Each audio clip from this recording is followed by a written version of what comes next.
Well, after all the years of living on the farm with a chainsaw in my hand as a kid, finally went out and bought my own chainsaw, the Stihl Farm Boss. And I'm at the flip house, just chopping down arborvitaes, throwing stuff in the dumpster, chopping down trees. We had a tree fall on the garage after we looked at it.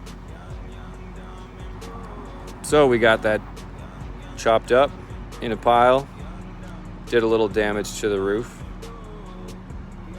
but that's all right. Got a guy lined up to come and fix it next week. Flipping or flopping? We'll find out. Stay tuned.